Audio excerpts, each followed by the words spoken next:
বোনের প্রথম স্বামীর হাতে অপহৃত 14 বছরের নাবালক শিলচর থেকে ফিরে এসেছে আনন্দনগরের ছেলে। 14 বছর বয়সী সেই নাবালক ছেলেকে অপহরণ করার অভিযোগ উঠেছে তারই বোনের প্রথম স্বামীর বিরুদ্ধে। নাবালকের বাবা জানান, মলয়নগর এলাকায় ওই নাবালককে গতকাল 4 যুবক মুখে কালো কাপড় বেঁধে একটি বোলেরো মালগাড়িতে চড়িয়ে নিয়ে যায়। তিনি বলেন, এই ঘটনা পুরনো শত্রুতার জেরে সংঘটিত হয়েছে।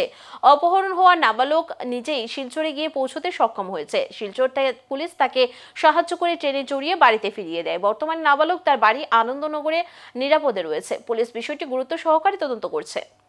সারাদিন খোঁজাখুঁজি করার পরে এখন আমি জীবিতে গেছিলাম, রাস্তায় কোনো অ্যাক্সিডেন্ট হয়েছে কিনা সে হয়তো সেন্সলেসও হতে পারে, তো সেটা ভেবে আমি গিয়েছিলাম জীবিতে।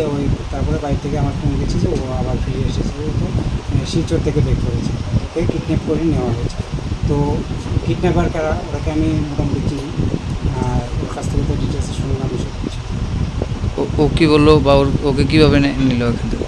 ও তো ওই বোনের বাড়িতে যায় রোজ সকালে, কালকে ঠিক সকালবেলা বোনের বাড়িতে যাওয়ার সময় তখন ওকে ওরা 4 জন মিলে বা পুরনো কোনো সত্যতামি বা পুরনো সত্যতামি আছে, ওর সাথে সত্যতামি আছে।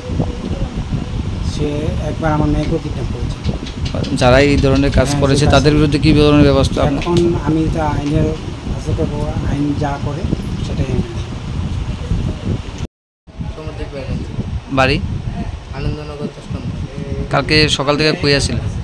সকালে ভাত খাইয়ে আমি দোকানে যেতেছিলাম, তো এই কলোনিতে আমার কাছে আর কি এই আমার দোকানের সামনে নামাই দিব। তারপর তারা মাস্ক বান্ধে আসলো, সবাই কইছে কয়জন?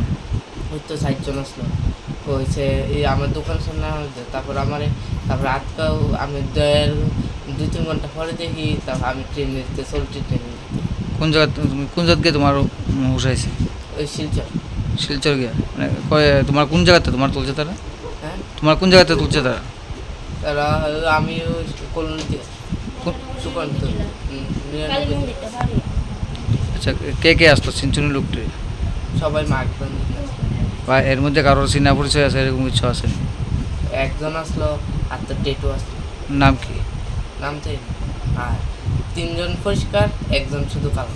মানে এর মধ্যে তারা কোনোদিন দেখছো নি তুমি? না। তোমার কি কইছে তারা? ও আমার দোকানের সামনে নামিয়ে দেবো, আমি উঠছি। তো চল আমি দোকানের সামনে নামিয়ে দেবো, তুই আমার লোক চল। তারপর আমি উঠছি, তারপর পরে দিই আমি 2-3 ঘন্টা পরে দিই আমি রেল। মানে কী গাড়ি দিয়ে তারা নিয়ে গেছে তোমাদের? ওই তো সে বুড়ুলো সিমেন্টের গাড়ি আছে না, সামনে বয়েছে না পিছিয়ে বয়ে নিছে? সামনে। গাড়ির নাম্বারটা দেখছো নি? গাড়িটা কোন দিকের থেকে আসলো? গাবর দিতে। গাবতির থেকে আসলো।